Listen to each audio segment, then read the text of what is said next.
não parar, não precipitar e não retroceder. Então dizer para esse cara, sabe quando nós vamos parar? Nunca. Nunca na sua porca vida, né?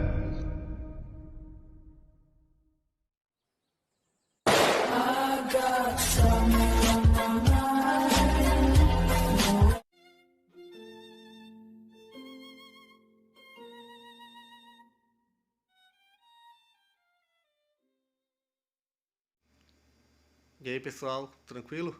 Então vem aqui antes do vídeo começar, pedir para vocês se inscreverem, quem não for inscrito, compartilhar, curtir, comentar.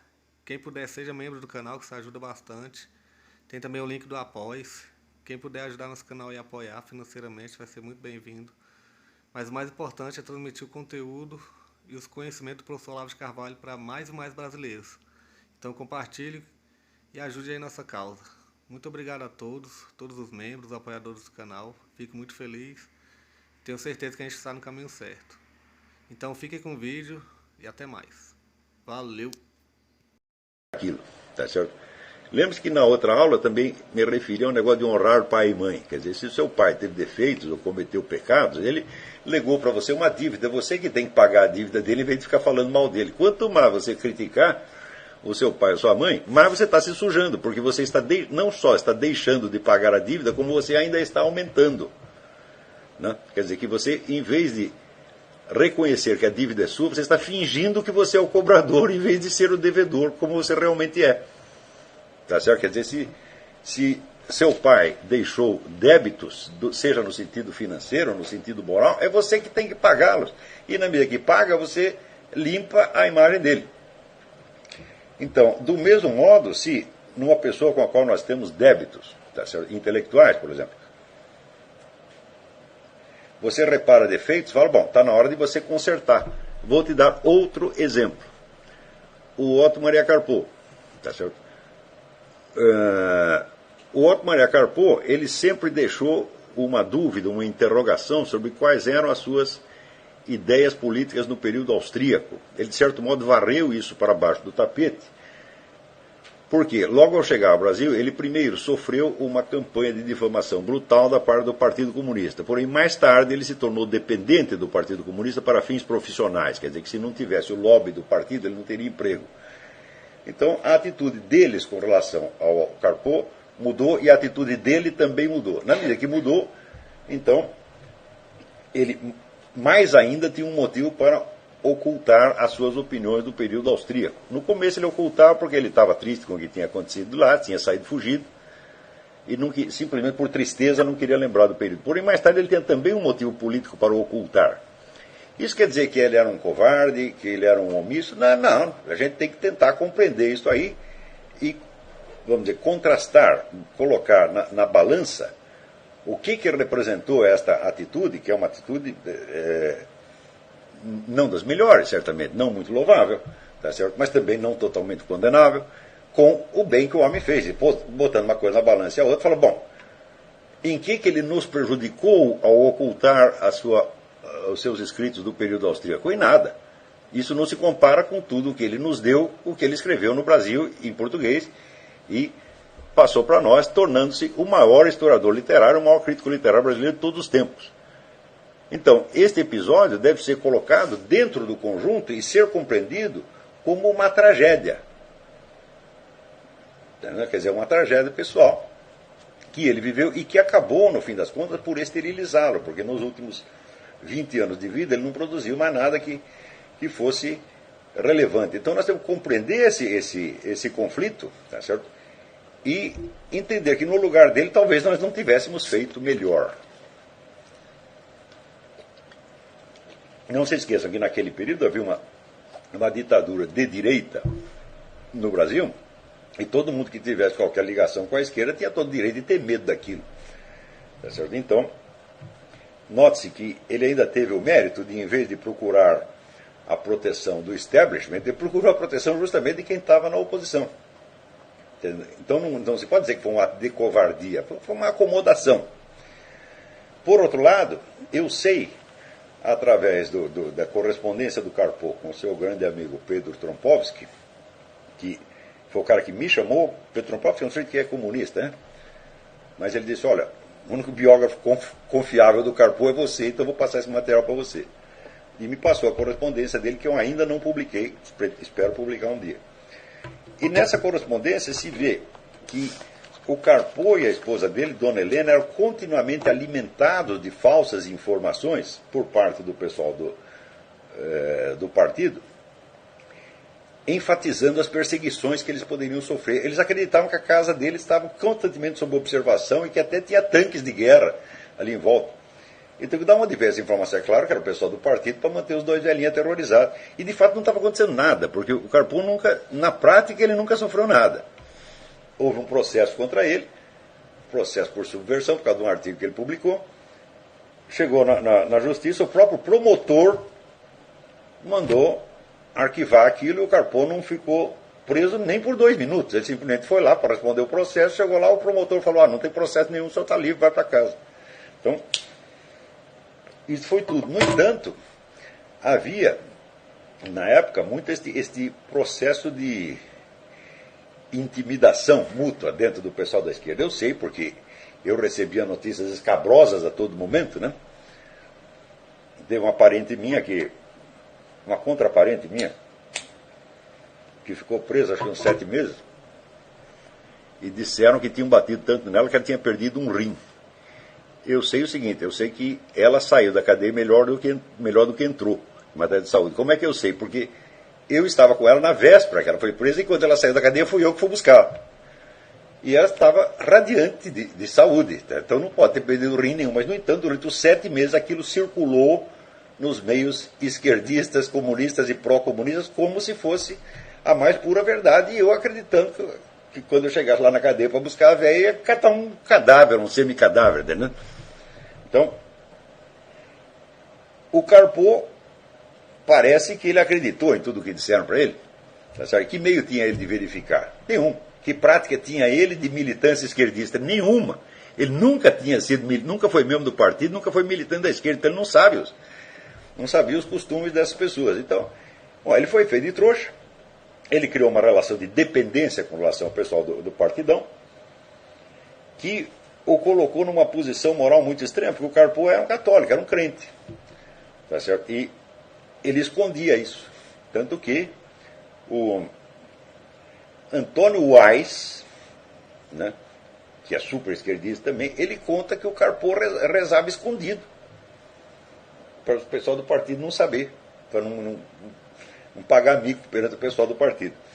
Então, tudo isso é uma parte deprimente da história dele, mas eu não posso cuspir na cara dele por causa disso, e não posso, nem de longe, nivelar isso com os méritos incontáveis que o homem tem. Então, o que nós temos que fazer? Nós temos que lamentar como uma tragédia, olhar isso não como uma comédia, não com satisfação, com aquela, como diz, tem a expressão alemã, Schadenfreude. Schadenfreude é você se alegrar com as misérias e os sofrimentos de outra pessoa, tá certo? Então, no Brasil, quando se descobre uma miséria qualquer da vida do sujeito, todo mundo começa a rir com satisfação, porque parece que isto nivela o grande homem a eles. Uma vez descobriram que parece, de longe, que o Gilberto Freire tinha tido, né, um sinal remoto de affair homossexual com um cidadão lá. Pronto, se comentou mais isso do que a obra inteira do Gilberto Freire. Tá certo? Então, esse tipo de atitude mostra uma mentalidade baixa que não é capaz, vamos dizer, de se elevar ao nível de seriedade requerido para a alta cultura. Então, as pessoas com esse tipo de cabeça têm que ser varridas para fora da alta cultura. Quer dizer, se você não tem o senso de hierarquia, você não sabe o que é alta cultura. Se você não é capaz de distinguir o mais alto e o mais baixo, você está fora, por definição. No simples fato de você falar alta cultura, quer dizer, cultura superior, é porque existe uma inferior, não é a mesma coisa. Ora, eu comentei na aula passada aquele trecho do Alexandre Zinoviev, que ele falava da cultura comunal e comparada com a sociedade maótica. Então, a sociedade maótica se baseia, vamos dizer, em valores mais ou menos universais, que são defensáveis em termos de civilização, ao passo que, dentro da comuna, como ele chama, vigora aquelas leis de sobrevivência. Leis que todo mundo cumpre, inclusive os maiores, como, por exemplo, você assumir o mínimo de responsabilidade e tentar chutar o máximo de responsabilidade para os outros. E assim por diante. Tá certo? São simples reflexos de autodefesa. Mas ele diz que quando desaparecem os valores e critérios da sociedade maior, então a mentalidade comunal toma conta de tudo e daí se instaura, vamos dizer, o reino da vigarice e da trapaça, porque aqueles valores comunais são simplesmente pragmáticos, eles passam a valer como se fossem valores civilizacionais reais. Isso está acontecendo no Brasil há muito tempo. E essa tendência existe no Brasil pelo menos desde a proclamação da República. Você vê que durante o Império, na elite intelectual do Império, não havia a menor dificuldade de estabelecer uma hierarquia. Quando você vê na composição da primeira geração da Academia Brasileira de Letras, ninguém teve a menor dúvida de que o presidente tinha que ser o Machado de Assis, porque todo mundo reconhecia que era o melhor. Então, ninguém iria nivelar, sei lá, o Machado de Assis com, sei lá, digamos, um historiador Rocha Pombo, que não era um mau historiador, mas não tinha um nível suficiente, ninguém ia nivelar o Rocha Pombo com o Joaquim Nabuco, ou com o Oliveira Lima. A pessoa tinha um senso de hierarquia muito nítido. Depois da República, isso foi se perdendo. Você vê que já, quando você acompanha a história do Lima Barreto, você já vê que naquela época, considerações de ordem puramente social, no sentido de socialite, começaram a predominar sobre o respeito aos valores superiores da cultura. Então, na época, o escritor de maior sucesso era um sujeito chamado Pelino Guedes. Quem leu Pelino Guedes? Ninguém leu Pelino Guedes, nem lerá jamais, tá certo? E um camarada de evidente talento, que era o Lima Barreto, ficava jogado para as traças, por quê? Por ser um bêbado, tá certo? Preto e bêbado, tá certo? Então, ninguém alegou a cor da pele de Machado de Assis para votar contra ele na presidência da Academia Brasileira de Letras. Ninguém se lembraria de fazer isso. Mas quando começa a República, vamos dizer, eu acho que a dissolução da aristocracia do Império, a queda do Império, já traz consigo imediatamente uma ascensão dos valores comunais. Então começa os grupinhos, as capelinhas, né, a proteção mútua, e perde-se o sentido de hierarquia. Vê que durante os anos 30 houve uma espécie de recuperação. Durante os anos 30 e durante os anos 50. Mas a tendência para esculhambar tudo e para impor esses valores de grupinhos como se fosse a medida máxima de todas as coisas, sempre existiu no Brasil.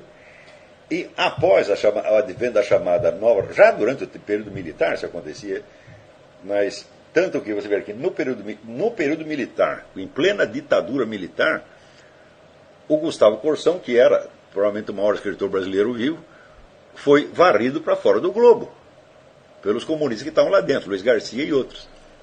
Você vê que mesmo dentro do regime militar, os comunistas tinham poder suficiente para marginalizar quem eles quisessem, tá certo? Sobretudo dos lugares onde dominavam, que era a universidade e mídia. A partir, vamos dizer, do advento de um negócio, de um treco chamado PT, aí o negócio complica mais ainda, porque o PT tinha um objetivo imediato de conquista do poder, coisa que o antigo Partido Comunista não tinha. Isso é muito importante. O Partido Comunista, que seguia a linha soviética, ele acelerava ou desacelerava conforme a União Soviética mandasse. E a União Soviética não tinha nenhuma perspectiva de implantar um regime comunista no Brasil. Tá certo? Mesmo porque não tinha quem governar o Brasil para fazer isso. Então eles desaceleravam a atividade do Partido Comunista, o que criou, nos anos 60, o famoso racha, né, sob a liderança do Marighella, Joaquim Câmara Ferreira e outros. O pessoal rompeu com o Partido Comunista por jogar que o Partido Comunista não era suficientemente radical, né, e partiram então para as guerrilhas. E do mesmo impulso de renovação das esquerdas, fez parte o surgimento do PT com a perspectiva de conquistar o poder de qualquer maneira, usando, sobretudo, os métodos gramscianos. O que é o método gramsciano?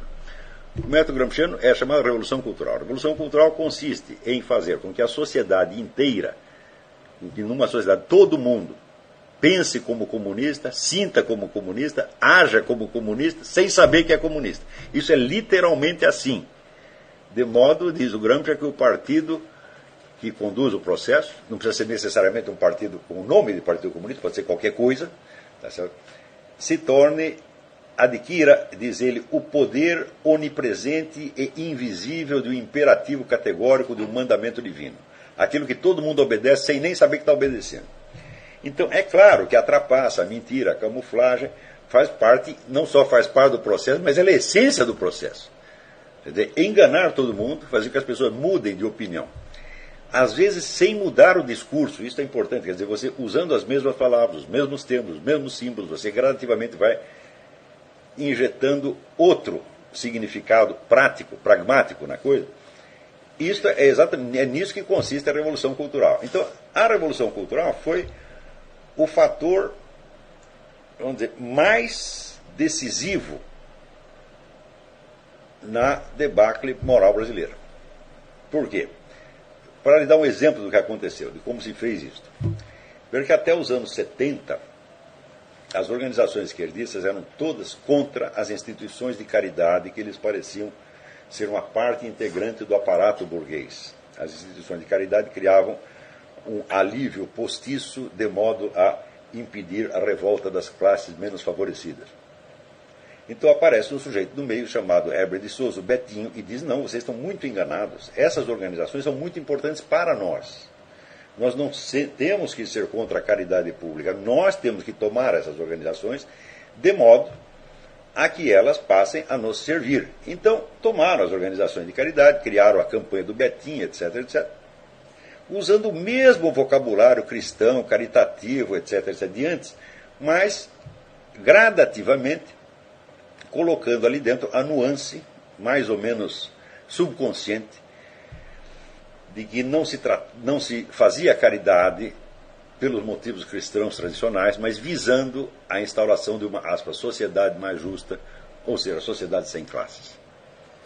Para isso foi necessário, então, substituir a noção antiga, vamos dizer, da santidade, da caridade, da virtude, por um outro modelo. Então pegou-se o próprio Betinho, que era apenas, vamos dizer, um estrategista, um politiqueiro, um sujeito maquiavélico, e se pintou o sujeito como se fosse um santo.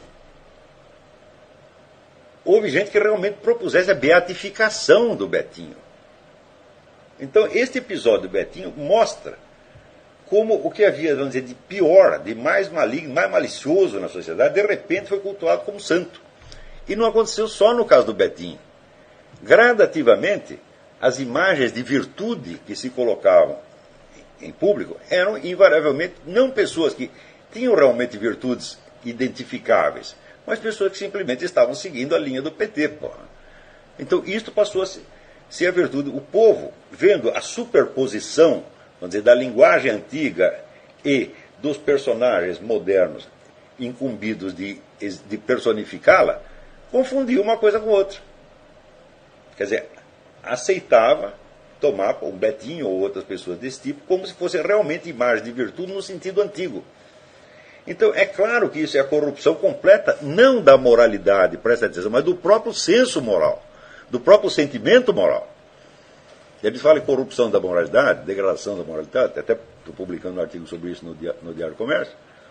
Nós podemos falar de degradação da moralidade quando existe um padrão de moralidade reconhecido e a conduta das pessoas está muito abaixo daquilo. Mas quando o próprio padrão mudou, o próprio padrão já é corruptor, então não é que as pessoas não estão obedecendo às leis da moralidade, elas estão obedecendo às leis da moralidade corrupta. Então, não é a mesma coisa que a degradação dos costumes. Isso aí é a destruição do próprio senso moral. Outro dia eu estava vendo a gravação de um pastor, cujo nome eu esqueci, mas que ele dizia exatamente isso. Olha, você não pode confundir o pecado com a iniquidade. O pecado é quando você faz um treco errado. E ou você ou os outros sabem que é errado. Iniquidade é quando o pecado se tornou tão costumeiro, tão habitual, tão normal, que ele vira não só um direito, como até um dever. Então ele passa a ser a norma. Tá certo? E foi exatamente o que aconteceu no Brasil. O Brasil está numa situação de iniquidade geral. Tá certo? E note bem, é claro que esta iniquidade afeta, em primeiríssimo lugar, as duas instituições fundamentais que são a igreja e a alta cultura. A igreja foi todinha corrompida. Então não é que o pessoal não está cumprindo os mandamentos da igreja. Não! Chega lá um bispo, um cardeal e dá um mandamento errado para eles e eles obedecem. O problema não é a desobediência, o problema é a obediência. Eu fico impressionado, vamos dizer, com o respeito, né, com que os fiéis católicos tratam bispos e cardeais, que são obviamente usurpadores, tá certo? Que não merecem respeito nenhum e que não podem ser aceitos como representantes da igreja sob aspecto nenhum. E nada fazem contra eles e continuam obedecendo como se isto fosse obedecer à igreja. Não faz sentido. Tá certo? Então, se você sabe que o católico que colabora com o regime do Partido Comunista está automaticamente excomungado, você não pode obedecer o cara que está fazendo isso como se ele fosse um cardeal, porque, na realidade, ele não é nem mesmo um membro da igreja. Mas, vamos dizer, o posto oficial, a identidade pública oficial do sujeito se superpõe à realidade da vida dele de tal maneira que você suprime a realidade e só interessa o que é nominal. Então isso é a corrupção total, não só do senso moral, mas da própria percepção da realidade. E este é o problema geral no Brasil. Então, agora, muita gente no Brasil percebeu que aconteceu esse processo e percebeu que o negócio da Revolução Cultural gramsciana tem algo a ver com isso. Então o pessoal se revolta então, e quer fazer uma proposta diferente. Eu digo, mas não adianta você fazer uma proposta diferente, meu filho, se você ainda está infectado da mesma mentalidade. Se você não é capaz de discernir o bem do mal, então não adianta você estar contra o mal que o outro faz, porque você está contra um mal em razão de outro mal que corrompeu a você e não a ele. Quer dizer, você quer trocar a corrupção do outro pela sua própria corrupção. Né? E era exatamente disso que eu estava falando naquela gravação que eu coloquei no seminário, a respeito de usurpação. Quer dizer, você roubar o trabalho dos outros e dizer que é seu. Você se apresentar, vamos dizer, como autor de descobertas, coisas que você não fez, que foi feito por um outro anterior, isso você escondeu anterior. Isso virou norma no Brasil. Né? Eu mesmo fui vítima disso várias vezes, com relação a Mário Ferreira, com relação a Otto Maria Carpo e com relação ao negócio do Foro de São Paulo. Né? Sem contar que quando publiquei o Aristóteles em Nova Perspectiva, houve um silêncio geral na mídia, com exceção de um artigo do Vamiré Chacon que saiu em Brasília. E logo em seguida, qual foi a reação? O pessoal da USP tirou da gaveta uma tese do Oswaldo Porchat Pereira, de 30 anos antes, sobre Aristóteles, e publicou. Era uma tese meramente escolar, sem nenhuma descoberta original nem nada, mas para não dar o braço a torcer, porque eu estava declarado, faz 30 anos que não se publica nada sobre Aristóteles no Brasil, e eu rompi esse silêncio.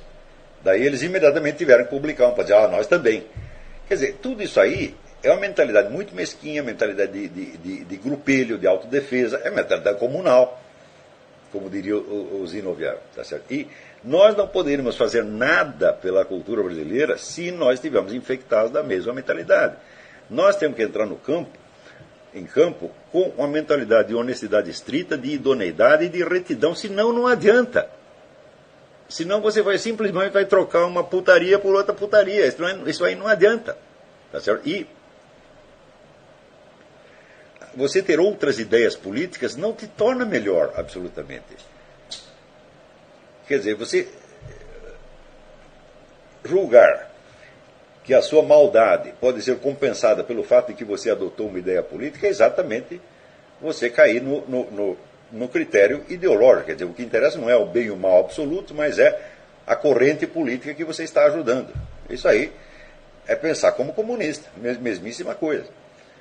Então, embora com um conteúdo ideológico invertido, mas o procedimento é o mesmo e, se continuar assim, vai se perpetuar esse mesmo estado de iniquidade. E nós não podemos colaborar com isso de maneira alguma.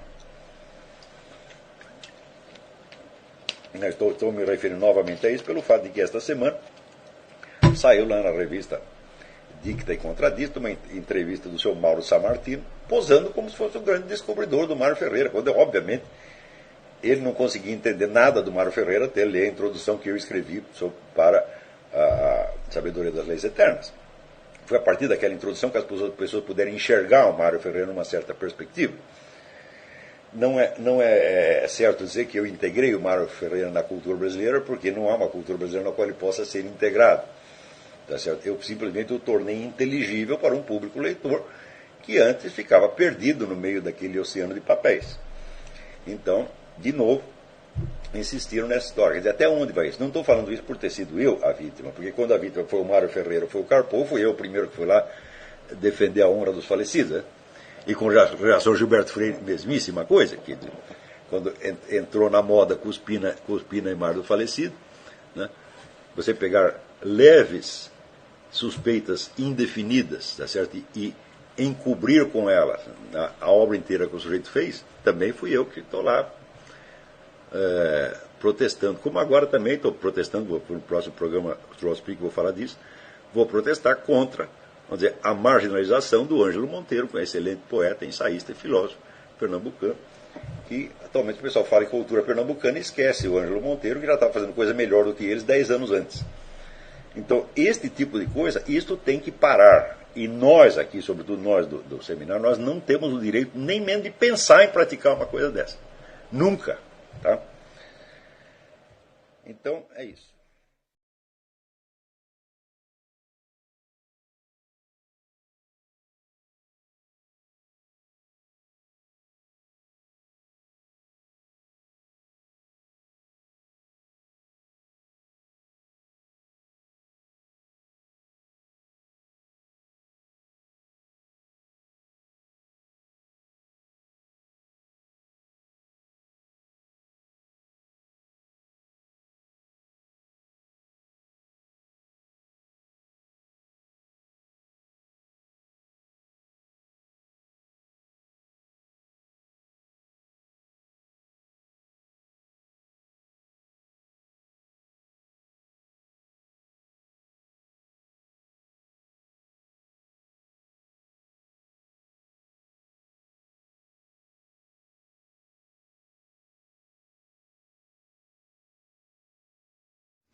Chegamos a mais um final de uma aula, de um vídeo. Espero que tenham gostado. Quem não se inscreveu ainda, se inscreva, compartilhe, comente. Ajude o nosso canal, apoie, seja membro.